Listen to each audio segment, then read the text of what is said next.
سے اعوذ باللہ من الشیطان الرجیم، بسم اللہ الرحمن الرحیم، رب اشرح لی صدری ویسر لی امری واحلل عقدۃ من لسانی یفقہوا قولی، ربی زدنی علما، ربی زدنی علما، ربی زدنی علما۔ یا اللہ سبحانہ و تعالیٰ، ہم اس کتاب میں سے جو کچھ بھی پڑھیں تو اس سے ہمیں ہدایت حاصل کرنے کی توفیق عطا فرما، اس پر عمل کرنے کی توفیق عطا فرما، اور اس کی خیر و برکت سے ہماری دین اور دنیا کی تمام چیزوں کو سنوار دیا، آمین یا رب العالمین۔ السلام علیکم ورحمۃ اللہ وبرکاتہ۔ Quranic prayers and selected verses کی ہماری سیریز ہے، سورہ رعد۔ الحمدللہ ہم سورہ رعد کا آج ہمارا 5th پارٹ ہے، اور ہم آیت نمبر 17 تک لاسٹ ٹائم ہم کر پائے تھے، سوری آیت نمبر ہم نے 23 تک کر لی تھی، یہ میں اس کو اپڈیٹ نہیں کر سکی کیپشن کو۔ آیت نمبر ہم نے 23 24 تک کیا تھا لاسٹ ٹائم، اور اس کے بعد اب ہم جو ہے یہ آج وہاں سے آن ورڈ شروع کریں گے۔ تو اگین ایک چھوٹا سا جو ریکیپ ہے سورہ رات کا، ہمارے پاس 13ویں سورہ ہے، 13 نمبر کی یہ سورہ ہے۔ اگر مصحف کی ترتیب سے شروع کریں، سورہ فاتحہ، سورہ بقرہ، اور اس ترتیب سے سورہ پڑھتے ہوئے آئیں تو یہ 13 نمبر کی سورہ ہے، 13ویں پارے میں ہی موجود ہے، اور 13ویں لائن کی، اس سورہ کی 13ویں لائن میں ہی جو الرعد کا لفظ آیا ہے وہیں سے اس کا نام کو سلیکٹ کیا گیا ہے، اور قرآن کی یہ تیسری منزل ہے۔ انیشیل سورہ ہے، الف لام میم را سے شروع ہوتی ہے۔ الف لام میم را ایک واحد انیشیل ہے جو پورے قرآن میں اور کسی سورہ میں یوز نہیں ہوا۔ اس سورہ کی ایک یونیکنیس یہ بھی ہے کہ اس میں اللہ سبحانہ تعالیٰ کا ایک نام جو یوز ہوا ہے المتعالی، متولی سے ہے، جو ہر چیز کی ٹیک کیئر کرنے والا ہے، ہر چیز کی خبر گیری رکھنے والا ہے، اور یہ نام پورے قرآن میں اور کہیں پہ یوز نہیں ہوا۔ سورہ رات جو ہے سورۃ السجدہ، اس میں جو سجدے ہیں قرآن میں 14 سجدے جو ہیں اس میں سے ایک سجدہ بھی سورہ رات میں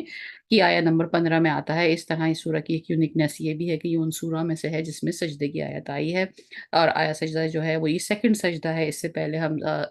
سورہ آراف میں پہلا سجدہ کر چکے ہیں۔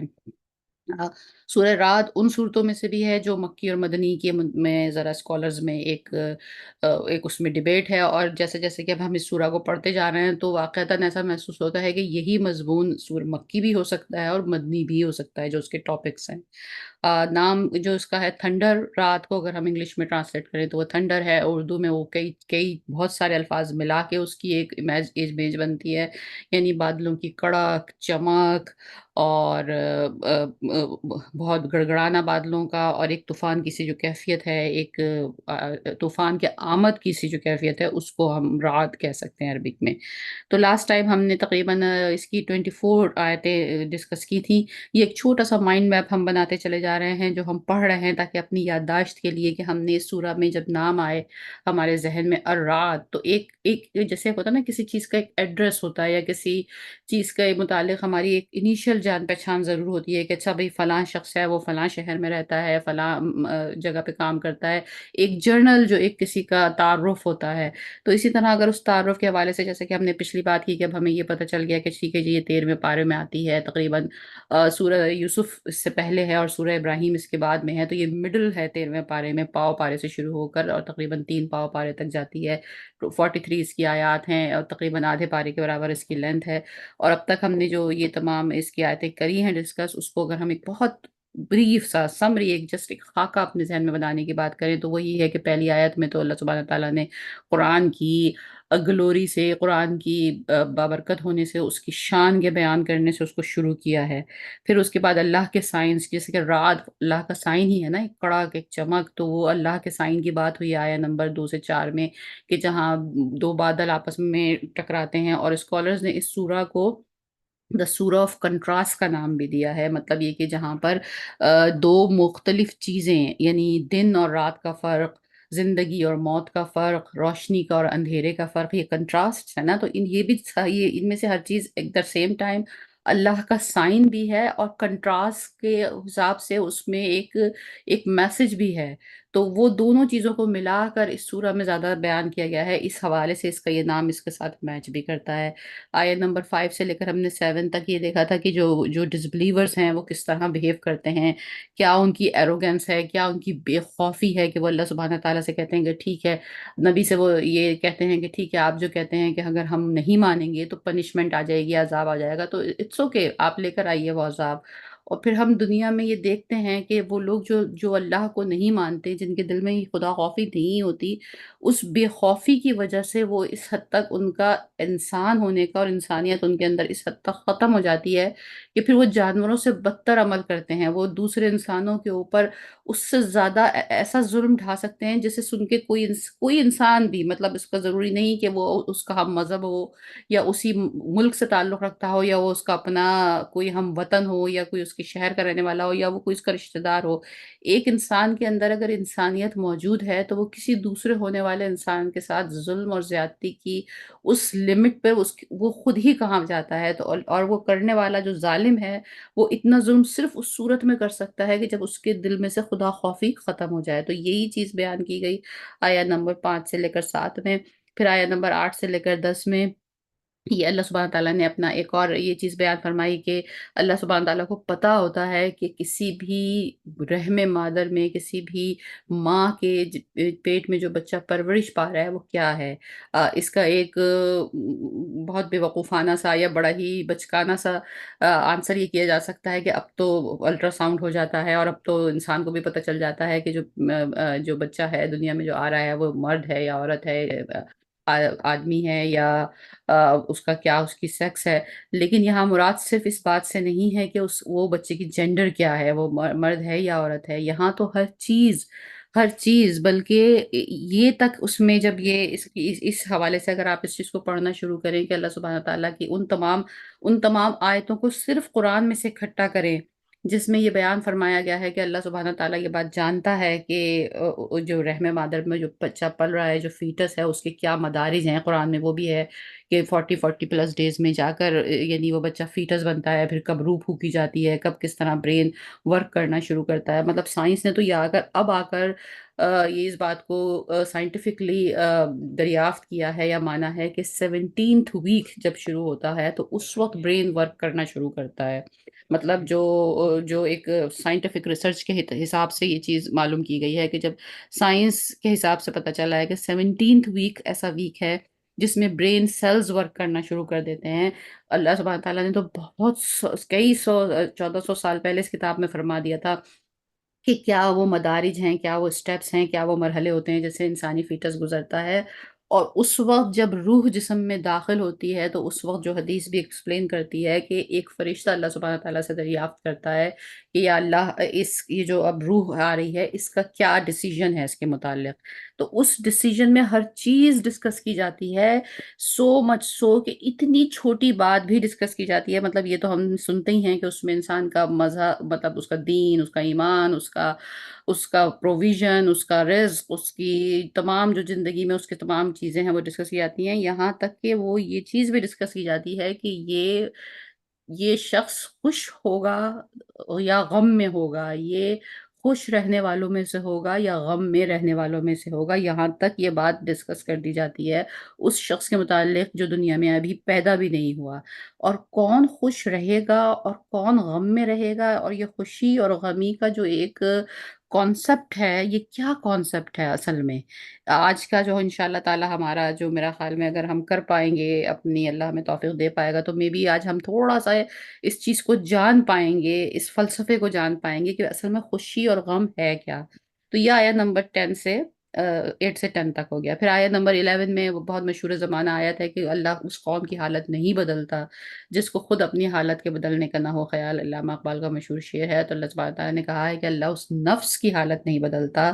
کہ جو خود اس کے اپنے لیے محنت نہ کرے۔ یہ بات کہنا کہ بھائی یہ میری قسمت میں ہے، میری قسمت میں تو ہے ہی نہیں یہ چیز، یہ انتہائی ایک کیا کہنا چاہیے،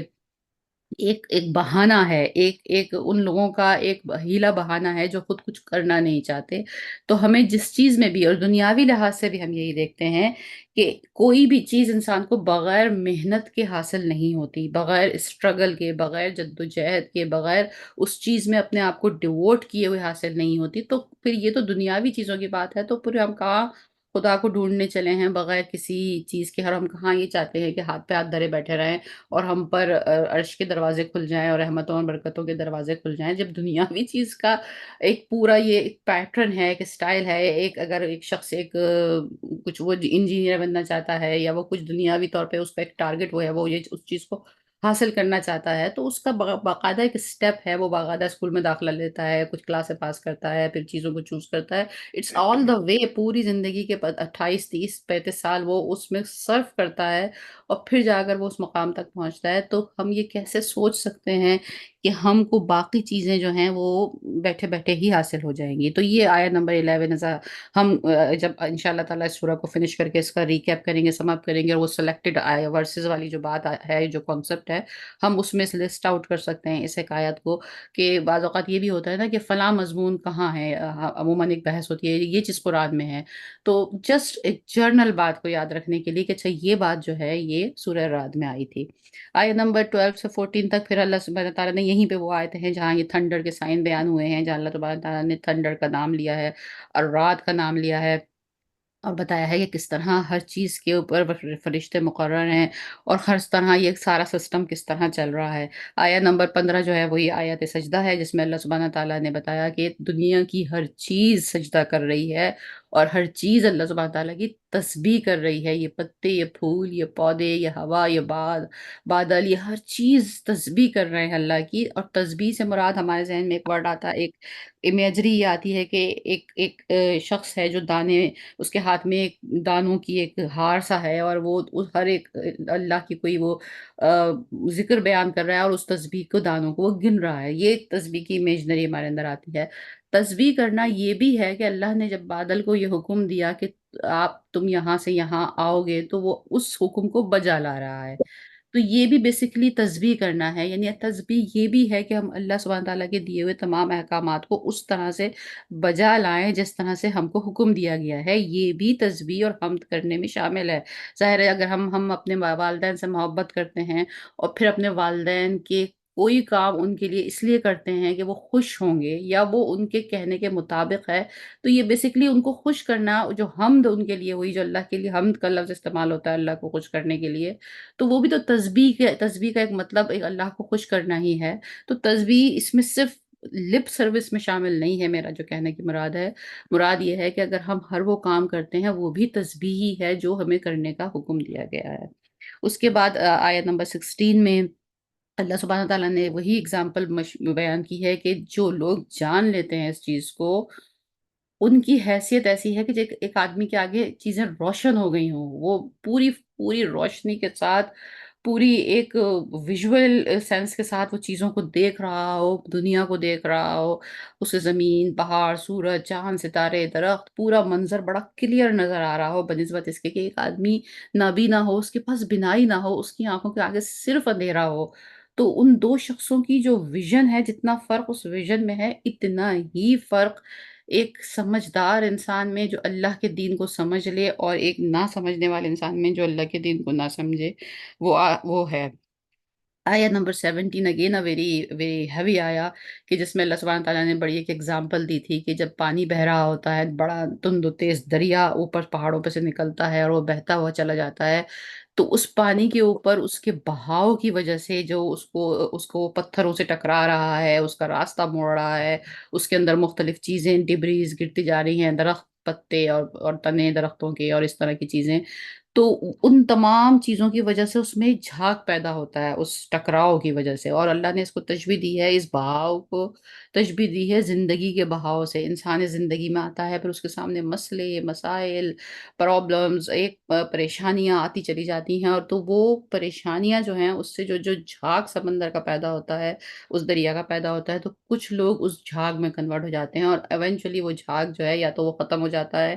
یا پھر وہ راستے کی دونوں طرف جمع ہوتا چلا جاتا ہے، اور جو پانی ہے، جو پیور واٹر ہے، وہ آگے بڑھ جاتا ہے۔ تو یہ انالوجی تھی اس بات کی کہ زندگی میں جب انسان کے سامنے مسئلے، مسائل، جن جن طرح کی چیزوں سے وہ ٹکراتا ہے، یعنی وہ بالکل اس کا ایگزامپل ایسی ہے جیسے پانی پتھر سے ٹکرا رہا ہے تو زور کا شور پیدا ہوتا ہے، اسی طرح انسان کے سامنے جب مصیبتوں کے پہاڑ آتے ہیں، وہ ان سے ٹکراتا ہے، تو اس کے اندر ایک تلاطم پیدا ہوتا ہے، ایک طوفان، ایک پریشانیاں پیدا ہوتی ہیں، تو وہ جو کچھ لوگ وہ فوم بن جاتے ہیں، یعنی پھر وہ اپنے آپ کو چھوڑ دیتے ہیں، اب وہ اسٹرگل کرنا چھوڑ دیتے ہیں، جدوجہد چھوڑ دیتے ہیں، لڑنا چھوڑ دیتے ہیں، وہ ہاتھ پاؤں بالکل جیسے ہم اردو میں کہتے ہیں ہاتھ پاؤں چھوڑ دیتے ہیں، تو نتیجتاً ان کی اگزامپل ایسی ہو جاتی ہے، جو پانی کے اوپر جو ڈبری ہوتی ہے، جو پتے ہوتے ہیں، جو تنکے ہوتے ہیں، اور تھوڑی دیر میں وہ سائڈوں میں لگ جاتے ہیں، مطلب یہ کہ وہ بے وقت ہو جاتے ہیں، ختم ہو جاتے ہیں، ان کے درجے بڑھ نہیں رہے۔ درجہ کس کا بڑھ رہا ہے؟ اس پانی کا درجہ بڑھ رہا ہے جو آگے بڑھتا جا رہا ہے، بڑھتا جا رہا ہے، بڑھتا جا رہا ہے، ٹکرا رہا ہے پتھروں سے، وہ اس کا پھر وہ وہاں سے راستہ نکال رہا ہے، پھر آگے نکل رہا ہے۔ تو یہ بڑی ایک ایگزامپل، اور اسی میں دوسری ایگزامپل بھی اللہ سبحانہ تعالیٰ نے یوز کی تھی، کہ جیسے طرح قیمتی دھاتوں کو جب پکایا جاتا ہے، جیسے سونے کو بہت تیز آنچ پہ، یا کاپر کو یا لوہے کو، تو جب میلٹ کیا جاتا ہے، تو جب اسے پکایا جاتا ہے تو اس کے اوپر سے بھی جھاگ، تو وہ جو امپیورٹیز آتی ہیں، جو جھاگ اوپر آتا ہے، وہ ایونچولی ایک طرف ہو جاتا ہے اور اندر سے پیور پیور فارم نکل کے آتی ہے۔ تو یہ انسان کا ایک ڈیسیشن ہے اس دنیا میں، کہ اس نے تھک ہار کے کونے میں ایک طرف ہو کے بیٹھ جانا ہے، یا لڑتے رہنا ہے اور اللہ کی رحمت کے سہارے آگے بڑھتے رہنا ہے۔ سو اٹس اے بیوٹیفل آیا۔ اور پھر اس کے بعد ہم نے آیا نمبر 18 سے 24 تک بیسکلی کیا تھا لاسٹ ٹائم۔ تو اس میں ہم نے یہی ڈسکس، یہ ان تمام آیتوں میں، اس گروپ آف آیا میں یہ ہے کہ اللہ سبحانہ تعالیٰ نے اگزامپلس دے کے یہ بتایا ہے کہ جو نہ ماننے والے ہیں ان کا بیہیویئر وہی ہے، بے خوفی کا ہے، وہ بالکل جانوروں کی طرح ہیں۔ یعنی ان کا لائف اسٹائل صرف یہ ہے کہ وہ دنیاوی چیزیں جمع کرتے جائیں، وہ دنیا، جو مٹیریلزم ہے وہ ان کا خدا ہے، اور وہ اسی پہ فوکس کرتے ہیں، اسی کے اوپر ان کا معاملہ ہے سارا۔ نہ ان کو اس بات سے کوئی بحث ہے کہ اس کے علاوہ ایک روحانی کانسیپٹ بھی ہے انسان کا، ایک روحانی انڈیویجویلٹی بھی ہے انسان کی، جو دوسرا اس کی زندگی، جو اس کو کمپلیٹ کرتا ہے، جو انسان کو جانوروں سے الگ کرتا ہے۔ تو یہ وہ بیسکلی یہ تمام جو آیتیں ہیں، یہ اس سے ہی ریلیٹ کرتی ہیں۔ بیسکلی ہم نے 24 تک کیا تھا، تو اس میں سے ایک آیت ہماری رہتی ہے، ابھی باقی ہے 25، تو آج ہم وہ کریں گے اور پھر اس سے آگے بڑھیں گے انشاءاللہ تعالیٰ۔ تو so for this is the recap of the surah. تو اب ہم آگے جاتے ہیں آیا نمبر 25 اور 26 کے اوپر۔ اعوذ باللہ من الشیطان الرجیم، بسم اللہ الرحمن الرحیم، والذین، اور وہ لوگ جو یانقضون عہد اللہ من بعد میثاقہ۔ یہ آیت کئی بار، اگر آپ، جو شخص شروع سے قرآن شروع کرتا ہے سورہ فاتحہ سے، اور لیٹ سے کہ ہم جو اپنا روٹین میں قرآن پڑھتے ہیں، تو اگر آپ نے اب تک 13 پارے ختم کیے ہیں، 13 سپارے ختم کیے ہیں، 13th جز پہ آپ آئے ہیں، تو یہ اس آیت کو، ان الفاظ کو آپ کئی بار گزر چکے ہوں گے۔ ینقضون عہد اللہ من بعد میثاقہ، اور وہ سب جو توڑ دیتے ہیں عہد اللہ، اللہ کے عہد کو، من بعد میثاقہ، اس کے بعد کہ ہم نے میثاق کر لی، عہد کر لی، اللہ سبحانہ تعالیٰ سے وعدہ کر لیا۔ وَيَقْطَعُونَ، اور وہ کاٹتے ہیں، قطع کر دیتے ہیں، اردو میں ہم کہتے ہیں نا قطع کرنا، کپڑا کاٹنا، ما امر اللہ بھی، اس بات کا جس کا کہ اللہ نے حکم دیا ہو، این یوصلا، اور اس سے کہ وہ ملایا جائے، وَيُفْسِدُونَ فِي الْأَرْضِ، اور وہ فساد کرتے ہیں تمام زمین کے اوپر، اولئک، تو یہی تمام وہ لوگ ہیں، لہم، جن کے اوپر لعنت ہے، جن کے اوپر لعنت کی گئی ہے، وَلَهُمْ سُوءُ الدَّارِ، اور ان کے لیے ایک برا گھر ہے۔ تو با محاورہ ترجمہ اس کا یہ ہوگا کہ جو لوگ اللہ سے اپنا وعدہ کر کے، ایک پکا پرومس کر کے، جو اس کو ہم عہد الست کہتے ہیں، جو وہاں سے قیامت جب ہم پیدا ہوئے تھے، عرش پہ اللہ سبحانہ تعالیٰ نے ہم سے وہ وعدہ لیا تھا، جو کہ اب ہمیں ایز سچ بالکل اس طرح تو یاد نہیں ہے جس طرح ہماری زندگی کی چیزیں ہوتی ہیں، but it is there in the back of our heart, it is there in subconscious. تو وہ اللہ سے وعدہ کر کے اس کو توڑ ڈالتے ہیں، اور پھر جس چیز کو اللہ تعالیٰ نے جوڑنے کا حکم دیا ہے، یعنی اپنے قرابت داروں کو، رشتہ داروں کو، یا جوڑنے سے مراد صرف رشتہ داری کے معاملات نہیں ہیں، جوڑنے سے مراد یہ ہے کہ ہر وہ چیز جس کو اللہ سبحانہ تعالیٰ نے کنیکٹ کرنے کا حکم دیا ہے، مثال کے طور پر اللہ سبحانہ تعالیٰ نے حکم دیا ہے کہ کس طرح آپ اپنی کمیونٹی کے ساتھ کنیکٹ کریں گے، ایک زکوٰۃ کا سسٹم رکھا گیا ہے، ایک مسجد کا سسٹم رکھا گیا ہے، وہاں سے کمیونٹی کے آپس میں کنیکشنز، وہ کس طرح صدقہ خیرات کا ایک سسٹم بنایا گیا ہے، تو وہ سب کنیکشن ہے نا، وہ ایک چیزوں کو جوڑتے ہیں۔ ہم جاتے ہیں مسجد میں، وہاں ہم یہ دیکھتے ہیں کہ اچھا بھائی اس کمیونٹی میں فلاں شخص ہے، فلاں گھر ہے، وہاں پر یہ ضرورت پائی جاتی ہے، اس ضرورت کو وہ کمیونٹی مل کر سالو کرنے کی کوشش کرتی ہے، پھر اس کے بعد وہی کمیونٹی کا بیس آگے بڑھتا ہے، وہ ایک پوری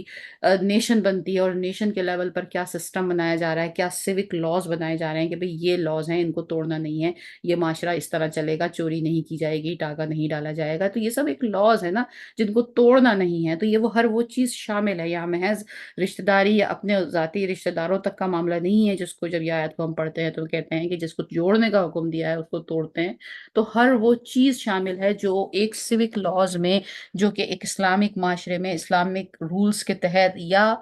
وہ تمام رولز جو کہ ایک اسلامک معاشرے نے نہیں بھی بنائے ہیں، بٹ اٹ از وہ ایک انسانیت کے تحت اسی رولز میں شامل ہیں جو کہ ایک اسلامی معاشرہ بنا تھا، ایک نارمل انسانیت کے جو لاز ہیں تو وہ اس کو توڑ دیتے ہیں، تو وہ توڑنا جو کیا ہوا، وہ ملک میں فساد کرتے ہیں، اور ایسوں پہ اللہ کی لعنت ہے، اور ان کے لیے برا گھر بھی ہے، سوء الدار، بہت برا گھر ہے، بہت برا ٹھہرنے کی جگہ ہے، بہت برا مقام ہے۔ تو یہ آیت نمبر 25 بیسیکلی کنکلوڈ کرتی ہے وہ جو آیت نمبر 18 سے چل رہا ہے سارا ایک ہی ٹاپک ہے، جو لوگ نہیں مانتے ہیں اور جو وہ اگینسٹ یعنی ریورسل بیہیویئر جن لوگوں کا ہوتا ہے، ان کے اوپر لعنت ہوتی ہے۔ ہو سکتا ہے بظاہر آپ کو ایسا نظر آئے کہ جو شخص چوری کر رہا ہے، بے ایمانی کر رہا ہے، ڈاکہ ڈال رہا ہے، دوسروں کا حق مار کے اپنا مال جمع کر رہا ہے، وہ زیادہ امیر ہے، لیکن ایونچولی یہ چیز کلیئر ہو جاتی ہے کہ وہ بلیسڈ لوگوں میں سے نہیں ہے۔ جنرلی جو ہم بلیسڈ کا لفظ یوز کرتے ہیں وہ ان لوگوں کے لیے کرتے ہیں جو شاید بظاہر بڑے کامیاب نظر آ رہے ہوتے ہیں، اور بظاہر کامیابی کا ایک کریشن ایک ہمارے پاس کرائٹیریا یہ ہے کہ وہ بہت فزیکل چیزوں کا اس کے پاس زیادہ ایک معیار ہو، لیکن یہ معیار ہے نہیں، اور یہ بات ابھی جیسے ہم جب آگے پڑھیں گے تو اس آیت میں کنکلوڈ ہو جائے گی۔ آیت نمبر 26، خدا جس کا چاہتا ہے رزق فراخ کر دیتا ہے۔ آیت پڑھ لیتے ہیں ہم، اللہ یبسط الرزق لمن یشاء ویقدر، اللہ جس کا چاہتا ہے رزق کشادہ کر دیتا ہے، اور یقدر جس کا چاہتا ہے مقدار مقرر کر دیتا ہے، مطلب تنگ کر دیتا ہے، مطلب ایک نپا تلا اس کو دیتا ہے۔ وَفَرِحُوا بِالْحَيَاةِ الدُّنْيَا، اور کافر لوگ دنیا کی زندگی پہ خوش ہو رہے ہیں۔ لفظ استعمال ہوا ہے فریحو، فریحو افراح، یا سیر و تفریح، اردو میں ہم تفریح کا لفظ استعمال کرتے ہیں، تو تفریح کا جو ہوتی ہے نا وہ جیسے سیر و تفریح کا میں نے اگزامپل دی، تو وہ تفریح تھوڑی دیر کے لیے ہوتی ہے، انسان کی روٹین لائف میں انسان پورے دن تفریح کرنے، سیر کرنے باغ میں نہیں جاتا، یا پکنک ہر وقت پکنک نہیں ہو رہی ہوتی، پکنک آپ شاید ویکلی منائیں گے یا شاید مہینے میں ایک بار جائیں گے، تو اسی طرح فریحو کا بھی کانسیپٹ ہے، انسان ہر وقت فریحو نہیں ہوتا، اس کو کوئی ایک اوکیزن آتا ہے اور پکنک پہ جاتا ہے یا ٹریول پہ جاتا ہے سال میں ایک بار، وہاں اس کو وہ ایک ایکسپیرینس ہوتا ہے جس سے اس کے دل کو اس وقت وقتی طور پر ایک خوشی ملتی ہے، مگر وہ خوشی جو ہے وہ مستقل قائم نہیں رہتی، وہ مستقل ہر وقت نہیں ہوتی، تو وہ یہی یہاں پر جو یہ لفظ چوز کیا ہے خوشی کے لیے کئی لفظ ہیں عربی میں، لیکن یہاں پہ جو لفظ فریحو کا ورڈ یوز کیا ہے وہ ایگزیکٹلی میچ کر رہا ہے اس کانسیپٹ سے، جو بات اللہ سبحانہ تعالیٰ کہنا چاہ رہے ہیں کہ کچھ جو لوگوں کو بظاہر ہمیں دنیا میں محسوس ہوتا ہے کہ اللہ نے بہت دولت دے دیا، پیسہ دے دیا، کاروبار دے دیا، جیسے کہ قرآن میں خود آیا ہے کہ بیٹے اور گھوڑے اور تمام اس طرح کی جو چیزیں متاع دنیا دے دی، تو وہ کچھ دیر کی خوشی ہے، وہ فریحو ہے، وہ اس پہ خوش ہو رہے ہیں، لیکن دنیا کی زندگی آخرت کے مقابلے میں بہت تھوڑا فائدہ ہے۔ بالحیات الدنیا وما الحیات الدنیا فی الآخرت الا متاع، بہت متاع اس چھوٹی سی معمولی سی چیز کو کہتے ہیں کہ بہت تھوڑا سا فائدہ ہے، بہت کم چیز ہے یہ۔ پرابلم صرف یہاں اتنا ہے کہ چونکہ ابھی ہم نے وہ دوسری دنیا دیکھی نہیں ہے، لہٰذا اس ہی دنیا میں جو کچھ مال و متاع ملا ہے، جو خوشی کا بظاہر ایک انسان کو عنصر لگتا ہے، وہ اسی پہ جھگڑتا رہتا ہے، اسی کے چکر میں پڑا رہتا ہے، اور ایک بھیڑ چال چلتی ہے، اور جس شخص کے پاس وہ نہیں ہے وہ اس کو پانے کی کوشش کرتا رہتا ہے کہ شاید میں یہ بہت سارا ابھی میرے پاس 1 لاکھ ہے تو 1 کروڑ ہو جائے گا میرا اماؤنٹ اور کرنسی، تو شاید میں بہتر ہو جاؤں گا، لیکن یہ چیزیں جو ہے نا یہ ایک فیک رننگ ہے، تو لہٰذا اس سے پہلے اللہ سبحانہ تعالیٰ نے بتا دیا کہ رزق بھی آپ کا طے ہے، تو یعنی جس کو جو رزق بھی مل چکا ہے، اگر ہم رزق کو صرف ورلڈلی معنوں میں لیں اور کنسیڈر کریں جیسا کہ جرنلی لوگ کرتے ہیں کہ رزق کا مطلب صرف روپیہ، پیسہ، دولت، بچے، گھرانہ، آپ کا اسٹیٹس، یہ تمام چیزیں ہی ہیں، تو اس پہ بھی اللہ سبحانہ تعالیٰ نے بتا دیا کہ یہ بھی طے ہو چکا ہے۔ اس کا مطلب ہے کہ اگر ایک شخص بہت کوشش کر رہا ہے اور اس کے باوجود اس کو ایک لمیٹڈ مل رہا ہے، تو اس کو اس پہ قانے ہو جانا چاہیے، اس کو سمجھ جانا چاہیے کہ یہ میرے لیے اتنا ہی ڈیسائیڈ کیا گیا تھا۔ سملرلی اگر کسی شخص کو اس کی محنت سے ہی زیادہ مل رہا ہے، اور ہم یہ دنیا میں دیکھتے ہیں کچھ بہت قابل لوگ ہیں، کچھ واقعتاً ایلیجبل لوگ ہیں کہ ان کو دنیاوی لحاظ سے بھی آنرڈ ہونا چاہیے تھا، لیکن ان کی قابلیت یا لیاقت کی بنیاد پر ان کی وہ حیثیت نہیں ہے، اس کی بنسبت ہم ایک جاہل کو، ایک کم کیٹیگری کے انسان کو کسی بڑے عہدے پہ بھی دیکھتے ہیں، اور دیکھتے ہیں کہ وہ منسٹر بنا ہوا ہے، وزیر بنا ہوا ہے، یا کہیں کا اور وہ ایسا بنا ہوا ہے کہ بھئی اس کو زیادہ اس طرح کی چیز مل رہی ہے۔ تو اگین یہ اللہ سبحانہ تعالیٰ نے بتا دیا کہ رزق کی جو ڈسٹریبیوشن ہے وہ اللہ ہی جانتا ہے کہ اس کی کیا حکمت ہے، اگر ہم اس کو دنیاوی معنوں میں یہ لے رہے ہیں۔ لیکن یہ دنیاوی معنوں میں جو رزق آپ کو ملتا ہے وہ بھی بہت منیمم چیز ہے، یہ بار بار اللہ سبحانہ تعالیٰ بیان فرماتے ہیں اپنی آیات میں کہ اس کے اوپر دکھی ہو جانا یا اس کو ہی اپنی دنیا کا تمام مقصد بنا لینا اپنے جینے کا، یہ چیز انسان کو زیب نہیں دیتی۔ نبی کریم صلی اللہ علیہ وسلم کی بہت دعاؤں میں سے ایک دعا یہ بھی ہے کہ یا اللہ تو اس دنیا کے غم کو ہی میرے لیے انف نہ کر دے، یعنی جو دنیا کے مسائل ہیں میں اسی میں اتنا الجھ کے نہ رہ جاؤں کہ میں جو میرا بڑا مشن ہے جس کے لیے میں اس دنیا میں آیا ہوں میں اس کو نظر انداز کر دوں۔ تو اس کے بعد آیا نمبر نیکسٹ آیا شروع ہوتی ہے ویسے یہ سب وَيَقُولُ الَّذِينَ كَفَرُوا، اور وہ کہتے ہیں جو لوگ کفر کرتے ہیں وہ لوگ کہتے ہیں، جن سب لوگوں نے کفر کیا ہے وہ سب یہ کہتے ہیں وَيَقُولُ الَّذِينَ كَفَرُوا لَوْلَا أُنزِلَ عَلَيْهِ آيَةٌ، کیوں نہیں اتاری گئی اس پر یعنی نبی کریم صلی اللہ علیہ وسلم پر کوئی آیت، آیت مانے نشانی، نشانی کہہ رہے ہیں مطلب آیتیں تو قرآن کی آیتیں تو ان پہ ہم اس کو تو ہم آیت کہتے ہیں، ایک اصطلاح ہم نے یہ ہماری ٹرمینالوجی ہے قرآن کی، لیکن آیت سے مراد ان کی تھی کہ کوئی معجزہ، کوئی ایسی چیز کہ کوئی شعبدہ جیسے من ربہ اللہ کی طرف سے، قل تو کہہ دیجئے ان اللہ یضل من یشاء ویہدی الیہ من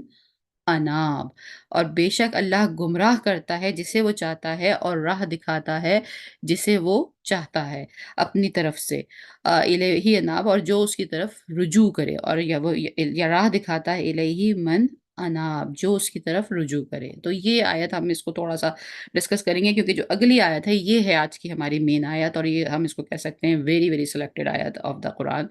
قل ان اللہ یضل من یشاء، اللہ جسے چاہتا ہے بے شک جسے چاہتا ہے گمراہ کرتا ہے۔ بیسیکلی اس طرح کی آیتیں کئی جگہ قرآن میں ہیں، اور یہ جو اسٹائل ہے بات کرنے کا یا اسلوب ہے اللہ سبحانہ تعالیٰ کا یہ کئی جگہ موجود ہے، اور جس سے کہ کوئی بہت ہی سطحی طور پہ پڑھنے والا شخص یہ اس کنفیوژن میں آ سکتا ہے کہ بھئی اللہ ہی نے کسی کو گمراہ کر دیا تو پھر وہ کیسے ہدایت پائے گا، یہ تو اللہ ہی نے فیصلہ کر دیا ہے۔ نو، اللہ سبحانہ تعالیٰ نے باقاعدہ ایک سسٹم بنایا ہے ہدایت کے حوالے سے، اللہ کی راہ پہ چلنے کے حوالے سے، اس کے حوالے سے کہ جس کو واقعتاً رزق کہنا چاہیے، کہ جو اللہ کے راستے میں جس کی حیثیت بڑھتی چلی جائے، جس کو زیادہ ایمان مل جائے، جس کو زیادہ ہدایت مل جائے، جو اللہ کے زیادہ تر قریب ہو جائے، اللہ نے یہ ایک سسٹم بنایا ہے، اور وہ سسٹم کیا ہے؟ وہ یہدی الیہ، اللہ اس کو راہ دکھاتا ہے، اس کو رزق دیتا ہے، جو اوریجنل رزق جسے ہم کہہ سکتے ہیں، الیہ من اناب، جو اللہ کی طرف پلٹ کر آئے۔ یہاں پر لفظ دیا گیا ہے رجوع، رجوع کرے، ترجمے میں رجوع کرے کہا گیا ہے، اور اردو میں اگر ہم کہیں گے تو پلٹ کے آنا، تو بیسیکلی رجوع بھی عربی کا ورڈ ہے، اور کسی کی طرف رجوع کر لینا ایک براڈر ٹرم ہے، مطلب کہ یہ بھئی چلو ایک جرنلی کسی نے معاملات دوبارہ کسی کے ساتھ طے کر لیا، لیکن اناب جو ہے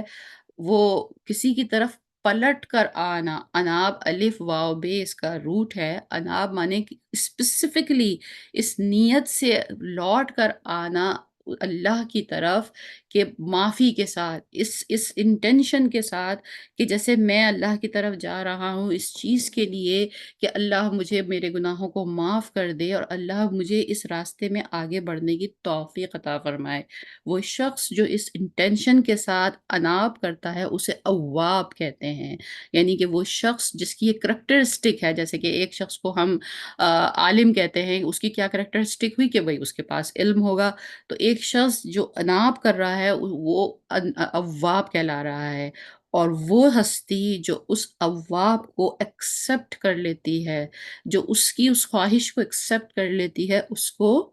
تواب کہتے ہیں۔ اللہ سبحانہ تعالیٰ کے ناموں میں سے ہے التواب، وہ پلٹ کے لوٹ کے آنے والے کو دوبارہ سے گلے لگانے والی ہستی جو ہے وہ تواب ہے۔ تو یہ ایک ریلیشن ہے اواب کا اپنے تواب کے ساتھ۔ تو اناب جو ہے یہ بیسیکلی اس کو سمپلی ہم رجوع کرنے والا نہیں کہہ سکتے۔ رجوع کرنے کا تو مطلب یہ ہوتا ہے کہ جسٹ کوئی معاملہ خراب تھا وہ آپ نے دوبارہ سے اس کے ساتھ ٹھیک کر لیا۔ جیسے قصاص کے معاملے میں کہا کہ بھئی اس نے تم اس سے رجوع کر لو، کہ آپس میں قتل کا معاملہ ہوا، اس نے اس کے ساتھ اپنے بات کو ٹھیک کر لیا، پلٹ کے اس چیز کو چیک کر لیا۔ اناب ایک اسپیسیفک شو یہ کر رہا ہے کہ وہ شخص جو پلٹ کر آتا ہے اللہ کے پاس۔ پلٹ کے آنے کا کیا مطلب ہوا؟ پلٹ کے آنے کا مطلب یہ ہوا کہ ہم سب پہلے اللہ سبحانہ تعالیٰ کے پاس ہی تھے۔ جنت میں ہم اللہ ایز اے آدم کی اولاد، وہ ہماری ارواح کو جنت میں ہی مکین کیا گیا تھا، وہیں عالم عرش پہ ہمارا مسکن تھا، ہم وہی اللہ سبحانہ تعالیٰ کے پاس تھے، ہم سب تمام ارواح۔ اس کے بعد ہم کو دنیا میں بھیجا گیا ایک پروگرام کے تحت، اور یہاں دنیا میں رہتے ہوئے جب ہمارے ذہن پہ سے اس چیز کا پردہ ڈال دیا گیا، وہ عرش کی جگہ کیسی تھی، وہ کیسی دکھتی تھی، وہ کیسی نظر آتی تھی، وہاں کیا معاملات تھے، وہاں ہم نے کیا بات چیت کی تھی، وہ عہد الست کس طرح ہوا تھا، وہ سب کچھ ایک ہم سے ہائیڈ آؤٹ میں چلا گیا، لیکن اس کی فیلنگ چھوڑ دی گئی ہمارے اندر، اور یہ جو فیلنگ ہی ہے یہی ہم کو باقی جانداروں سے الگ کرتی ہے، اسی لیے ہم کو اشرف المخلوقات کہا گیا ہے۔ تو اناب وہ لوگ ہوتے ہیں جو اس فیلنگ کے تحت لوٹ کر اللہ کی طرف جاتے ہیں، اللہ کے دربار میں یہ دعا کرتے ہیں کہ یا اللہ سبحانہ تعالیٰ ہم کو ہدایت کا راستہ عطا فرما دے، تو پھر اللہ ان کو ہدایت کا راستہ عطا فرماتا ہے۔ تو یہ جو آیت کہہ رہی ہے نا کہ اللہ جسے چاہتا ہے گمراہ کر دیتا ہے، جسے چاہتا گمراہ کی بات نہیں ہے، یہ پورا ایک سسٹم ہے، اس کو اس اسٹائل میں کہا گیا ہے اس بات کو کہ وہ لوگ جو پلٹ کے آ رہے ہیں ان کو ہی یہ چیز مل رہی ہے۔ یہ یعنی جس طرح ہم کہتے ہیں نا اللہ سبحانہ تعالیٰ کے گھر حج کے لیے عمرے کے لیے جائیں تو وہ بائی انویٹیشن ہے، سملرلی ہدایت کا پانا بھی بائی پری ریکوزٹ ہے، ایک پری ریکوزٹ درکار ہے اس کے لیے، اور وہ پری ریکوزٹ یہ ہے کہ وہ اللہ کی طرف لوٹ کر جائے اور پھر وہ اللہ کو اس نیت سے پکارے کہ یا اللہ تو مجھے ہدایت عطا فرما، تو پھر اللہ اس کو ہدایت عطا فرماتا ہے۔ اینڈ وی کمس ٹو، تو یہ تمام ہمارا تمہید ہے آج کی اس مین آیت کی۔ We comes to the such a beautiful and glorified ayat, الذین آمنوا، اور وہ لوگ جو سب ایمان لائے ہیں، وَتَطْمَئِنُّ قُلُوبُهُمْ، وہ اطمینان پاتے ہیں، ان کے دل اطمینان پاتے ہیں، بذکر اللہ، اللہ کے ذکر سے، الا بذکر اللہ، اور سن لو اللہ کا جو ذکر ہے، تطمئن القلوب، اطمینان پاتے ہیں اس سے دل۔ اگر یہ آیت جو ہے نا بیسیکلی آئی بلیو کہ جتنا مجھ کو وقت لگا اس کو سمجھنے کے لیے، اسٹل آئی ہیو، مطلب میرے دل میں یہ ہے کہ اس کا کچھ حق ادا نہیں ہو پایا، یعنی اس کو تو کسی پی ایچ ڈی کا نا کوئی ٹاپک ہو سکتی ہے یہ آیت، یعنی جتنی ریسرچ اس کے اوپر کی جا سکتی ہے۔ تو ہم کوشش کریں گے اب جتنا اللہ سبحانہ تعالیٰ ہمیں توفیق دے، الذین آمنوا، وہ لوگ جو ایمان لے آئے، وَتَطْمَئِنُّ، تو سب سے پہلا تو لفظ یہی ہے تطمئنُّ قلوبہم، ان کے دلوں کو اطمینان ملتا ہے بذکر اللہ، اللہ کے ذکر سے۔ یہاں پہ لفظ فریح استعمال نہیں ہوا جو پہلے استعمال ہوا تھا، کہ جن لوگوں کو دنیاوی چیزیں دی گئی ہیں، جن لوگوں کو مال و متاع ملتا ہے دنیا میں، حیات الدنیا کے جو پچھلی آیت تھی، حیات الدنیا کی خوبصورتی سے، چمک دمک سے، مال و متاع کی جو مل جانے سے جو ان کو جو دنیا کے لوگوں کو جو حاصل ہوتا ہے وہ فریح ہے، تفریح ہے۔ تفریح تھوڑی دیر کے لیے ہو سکتی ہے، بہت بہت کم ٹائم کے لیے۔ اس کا آپ ایسے ہی اگزامپل سمجھ لیجئے کہ جیسے ہم دنیا میں ہم اپنا اگر 1 سال کی زندگی کو ہم اپنا ایک کرائٹیریا بنائیں، ایک سیمپل پیس بنائیں، تو اس میں ہم کتنی دفعہ پکنک کرتے ہوں گے، کتنی دفعہ ٹریول پہ کہیں جاتے ہوں گے۔ اگر ہم تفریح سوچ رہے ہیں، تفریح سے ہماری مراد اردو میں ہم تفریح کا یہی مطلب سمجھتے ہیں کہ ایک آدمی نکلا وہ اپنے گھر سے، وہ اس نے کچھ سامان پیک کیا، وہ کہیں گھومنے پھرنے چلا گیا، یا وہ ایک دن کی تفریح ہو سکتی ہے، یا وہ کچھ دنوں کی تفریح ہو سکتی ہے۔ تو 1 سال میں کتنے دن انسان تفریح کر رہا ہوتا ہے؟ تو سملرلی وہ جو فریح حاصل ہو رہی ہے اس نان بلیور کو دنیاوی چیزوں کے اوپر، اس کا جو ریشو ہے انسانی زندگی کے ساتھ، جس طرح ایک دن کو انسان سال میں 4 پکنک کر لے گا، 5 پکنک کر لے گا، 10 کر لے گا،